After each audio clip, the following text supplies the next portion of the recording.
I've been recording bass for clients around the world remotely for 16 years now. And yesterday, 2 sessions came in. I thought I'd just show you the process from what bass to select, how to approach the parts, how to record it, signal chain, loads of gear stuff. So let's get into it. So these are 2 tracks for my very good friend, John Howell's client. And the first one's called Mama Shakes. So I asked John if he's got a chart. So he gave me this chart, and this is the kind of thing. So if you look at this, it says Mama Shakes bass B minor, okay? But it's written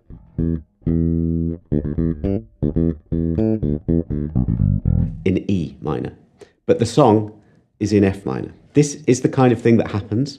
Usually, if I'm given a track, it's really up to me to create the bass part. If there is a pre-existing guide bass, then I'll stick to that if the client wants that. So you've got to be prepared to do a bit of everything. Since this was a fairly written bass line, I asked if he had a part, and this was it. So if you just listen to the bass, this is some kind of MIDI bass here.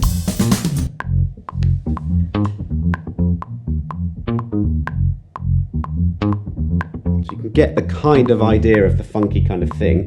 Now, I did this yesterday. I don't actually have permission to use the vocals or anything, so I'm just going to use John's drums.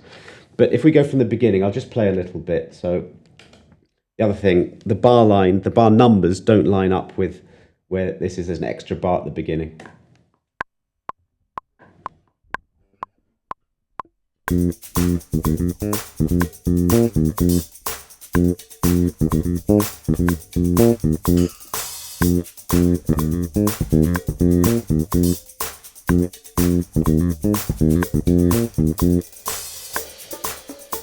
Now, first things first, you can't hear any of the vocals or the guide for this one. Maybe I'll do others where you can. But that was the first thing I heard, was that the bass line is actually an F minor. Now, rather than redo the chart, it's a very repetitive bass line. So I'm kind of reading this and just transposing it up a half fret or a semitone.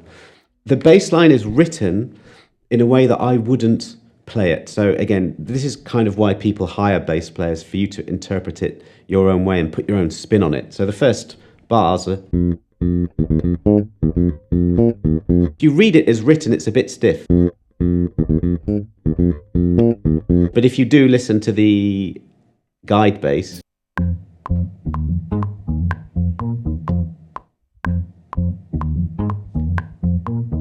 you just have to pick up the vibe from that, really. So in terms of what bass to use, I'm thinking for that is quite funky. I usually probably reach for my 1978 Music Man Stingray, but this is my 1982 Ibanez Roadster with DiMarzio DP126 pickups in it, and it's just got a very resonant, funky sound. So it was just here. So I was like, yeah, that's the bass for the job. Not really overthinking it more than that.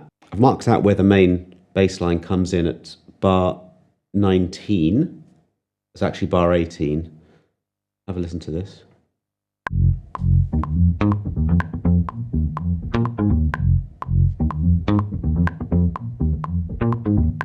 And you can hear some ghost notes or MIDI's version trying to approximate that. So if you look at the way this is written, and again, I'm not playing it in E, I'm going up 1 fret from there. It's like this.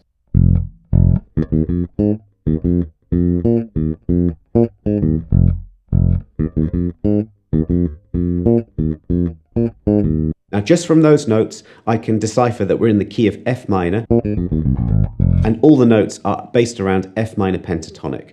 Very simple, not much going on in terms of that. I can hear that maybe I could put some hammer-ons in and keep notes short, especially that one.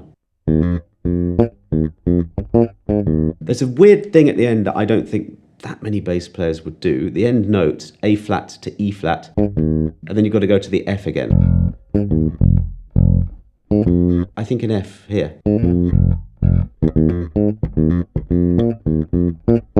I think that's better then.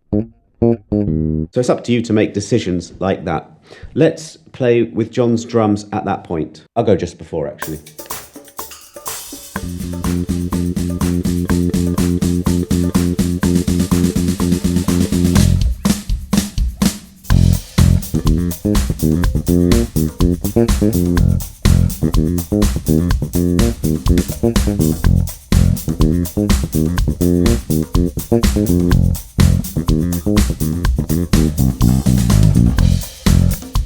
Okay, you get the picture. Now, I'm looking at the music to see what's happening next, but in real time, I'm also ignoring it.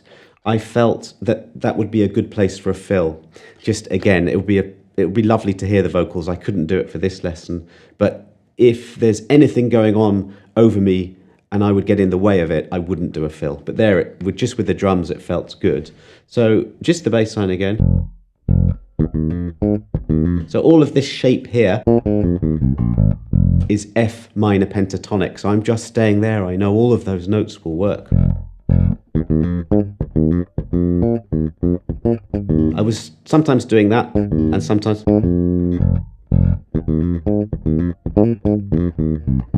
all those notes work.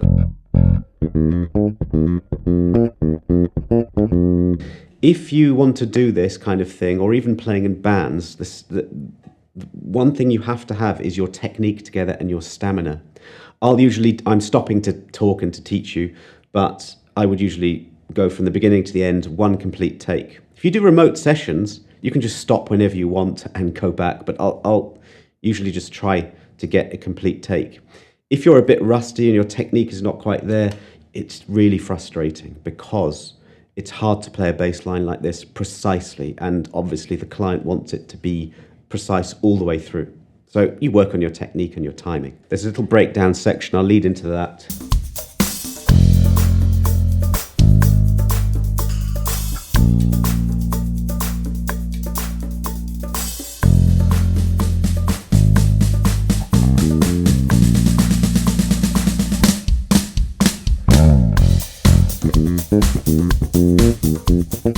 Notice the way that's notated is very bland, and so you can add some things in there.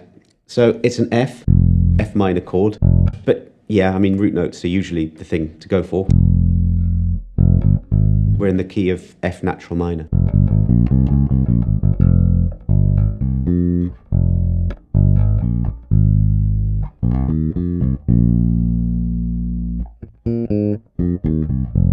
Any of those notes will work. I mean, that's too much. What I normally do is we usually do one take as written, really, really simple. I'll do a second take, maybe the way I'd like to play it, and maybe even a third, just going crazy, so they can just extract a fill or a section and splice it together. That's how I normally do it. Also, where it says the drum fill there's a complete rest, 4 beats there, but I want a nice little slide. Again, I'll do a take without that, but I like a slide, so I'll put that in. So I like to give options to the client. Before I record, I will either make my own chart or amend the chart that I've got. I didn't bother writing a new one out. I can just see what's going on here and just move everything up a fret and I'm good. The only section I was looking at is the end bit here, where it changes slightly. We've got, if I go from this bar here,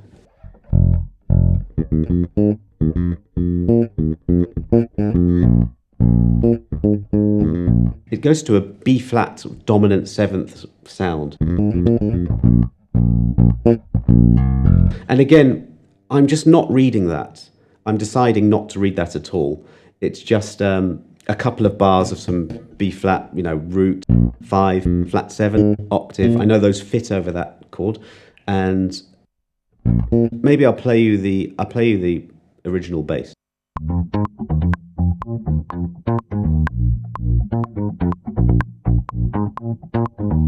It's actually quite good.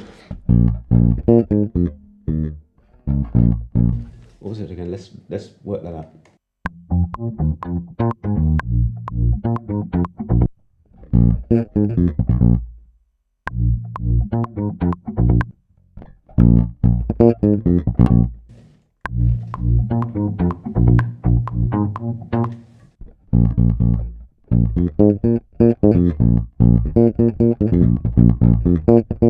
So it is using roots, fifths, flat sevenths, octaves, but loads of 16th note rhythms over that. So I'll borrow that vibe and just make my own thing up.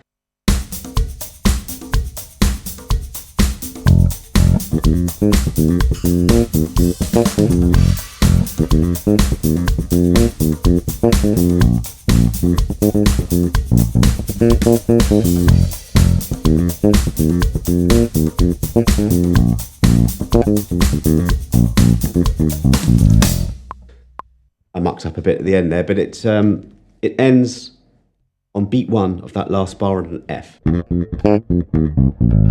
So something like that. So skills that are required to do this kind of thing, you can hear a click. That's absolutely crucial. Not every session I've ever had is played to a click. Sometimes it's free, but most of it is to a click, and it's essential that you play to that. So you can do that with a metronome. You can get a DAW, GarageBand, Cubase. I'm using Logic, and you can just practice along to that. So I just load up all the different tracks in here. You get stems usually. I've actually removed the vocal, but there was a vocal reference track there as well. You mute what you don't want. You adjust the levels. You've got to be an engineer as well. There was a little trick I was doing here, which was I haven't bothered printing this out. So as I'm playing, you just press the down arrow and just do a page turn. But you can get MIDI foot switches if you don't want to do that. It's very easy, but there's quite a low-tech setup here. This next one, we've got a new chart and a new bass. So this one's called Skin Deep, and if you look at it, this is in the correct key, and immediately we have a low D. So that's why I'm reaching for a 5-string here. I've got a few 5 strings to choose from, and I don't really overthink this. If you listen to the bass line here on its own, again, it's a MIDI bass, but if you listen to this, I mean, that's a very strange sound, but the other one was a bit more high-end, and I could hear disco-y type thing. For this, I'm thinking it's quite a smooth, mellow sound. This is a 5-string Stingray, Music Man Stingray, with Elite ground wound strings on it, and I just thought immediately, that's the bass for this kind of thing. If you listen to the drums and have a look at the chart,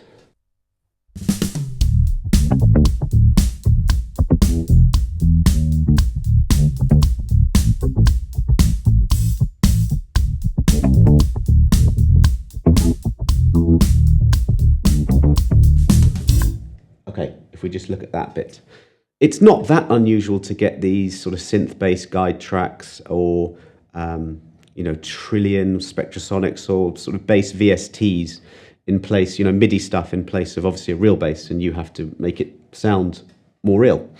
If you look at the 4th bar, we've got a note that a 5-string can't play. That's an A. So again, it's a case of judiciously ignoring what you don't think you're going to play. So I like the vibe of that bass line. I'm using this. I might do a chord chart, or I might write out the notation if it's really specific, or I might just spend a bit of time memorizing and learning the bass line. You don't actually need to read music, but it makes things so much quicker if you can. So we've got this kind of thing.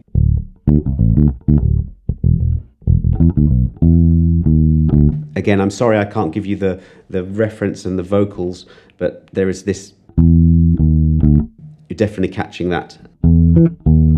Sometimes I'm hearing octaves. We've got an A here.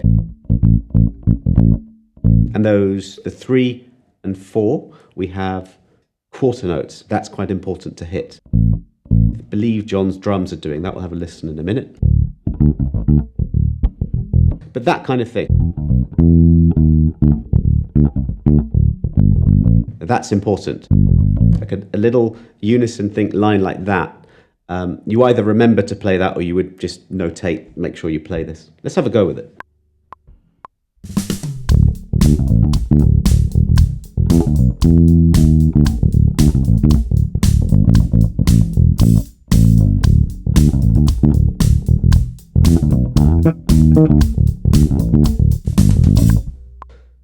Okay, it's that kind of thing. So I will listen to it a few times, see the lay of the land, and then I'll pick up the bass and just work out what key we're in. Actually, I'll probably do a load more lessons on this, because there are some key points that are very good lessons. The ones I can think of now from doing the session yesterday is that for this kind of thing, you've got to do the simple things really, really, really well. So nothing you're hearing is that difficult, but actually to play precisely and in time for an entire tune is quite difficult. I used to do loads more sessions, and I used to do lots and lots and lots of live work for different artists, and for years and years and years. And then my wife moved us to Singapore, and I sort of haven't been gigging for a while. So I can feel my stamina suffering, right? So that is the thing, right? Play every day and keep on top of that. I remember Nathan East saying that if he doesn't play for 2 days, he can feel it. 4 days, his bandmates can hear it, you know? So you've got to keep on top of that. The other thing, you've got to know stuff like what key we're in.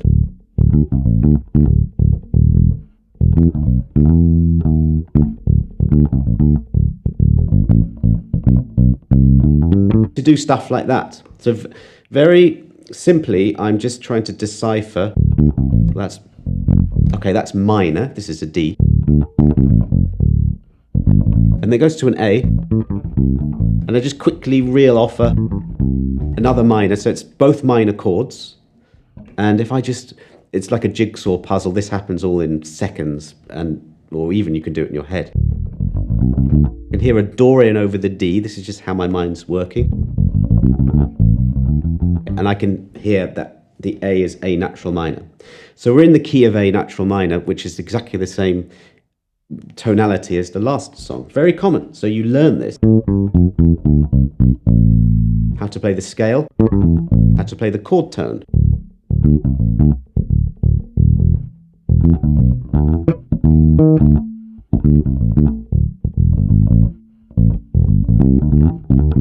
All of this stuff will work and fit. So that for me is the biggest thing in playing live or recording like this. It isn't the bass, it isn't the gear. Yes, you've got to have all that stuff to hand, and I do have enough tools to do the job. I'll talk about signal chain in a minute, but it's really all about your performance and playing as simply as you can, but really in time and really precisely. That's what I strive for anyway. But also to add in things that I love from my favorite players. So some melodicism, and I always loved, you know, this is the stuff that AI and computers can't do. Human touch. And I like doing things like that. You know, so that's what you're adding.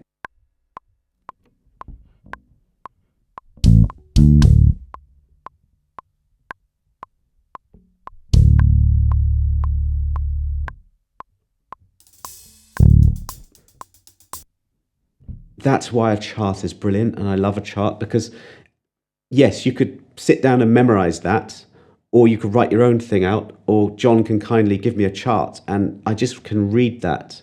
Very quickly, if you want to talk about reading a bit, you've got a 2-beat rest there, so it's 1, 2, then you have an 8th note rest and an 8th note. Those 2 8th notes are on the and, so it's like 1, 2, 3, and 4, and then the low D on beat 1. So it's all counting, especially something like this one here, bar 14, 1, 2, 3, 4, and your eyes could trick you if you're not locked into the timing and you don't know what all of these individual things mean.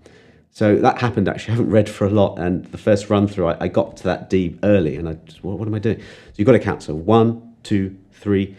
You can kind of see at the end, those 2 notes are beat 4, and the note you're playing is on the and.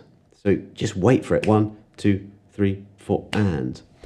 And the only other thing really in this chart, you've got another breakdown there, some slides, and again, I'm making up what a bass player would do there rather than what the notation's telling you to do. It's this bit at the end here. You've got an ending where you've got to hit the beats at the same time as the drums.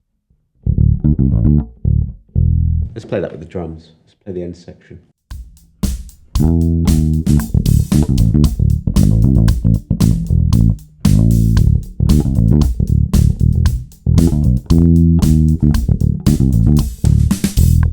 So that could easily catch you out. You've got to be ready for that.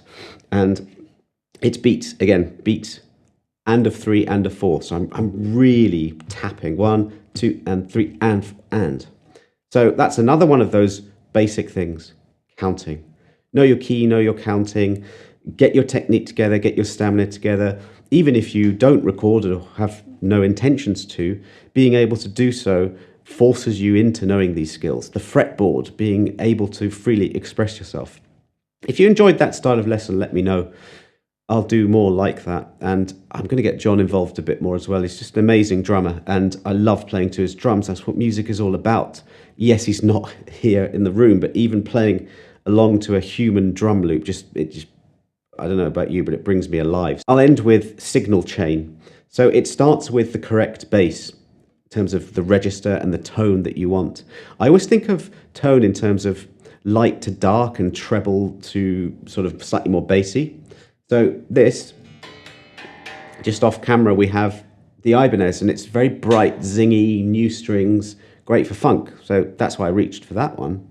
And this one's a bit more of a mellow kind of thing. Active, passive. So you've got to make sure you have the signal chain sorted out. And my chain is really simple. I use these Evidence audio cables that are really expensive, but I've had this for 10, 15 years. It goes straight into an Avalon U5. I don't have any of the preamp settings on it. It's just a very clean, reliable, transparent DI. That goes into my Apollo X6. That converts the analog to digital signal, and it's the hub. It connects all the equipment.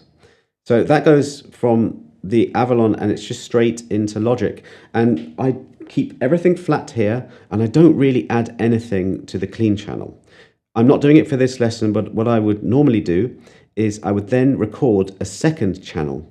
I'll either go, lots of options. You can do so many things. I just got a Tonex sent to me, and it's really good. And you could use amp sims. I've got this incredible Jules Monique hand-built tube preamp here, and I use that a lot. I want to give a bit of a fatter, warmer, more saturated amp tone. I'll use Universal Audio plugins. They're also really good. I've got an Ampeg from the 1960s there. Lots of options. But the second track is just something a bit gnarlier. Maybe I'll put some effects on it. And so the client can use just the DI, just the amp, or blend. Plus, they probably want to add their own compression and EQ. So that's why I leave all of that out. If you want a bit more of an in-depth look into my signal chain, then watch this video now. And if you want to know more about this stuff, or you want me to do more videos about this kind of stuff, talking about session skills and gig skills and what you really need to know, let me know. Thanks for watching. I'll see you next time.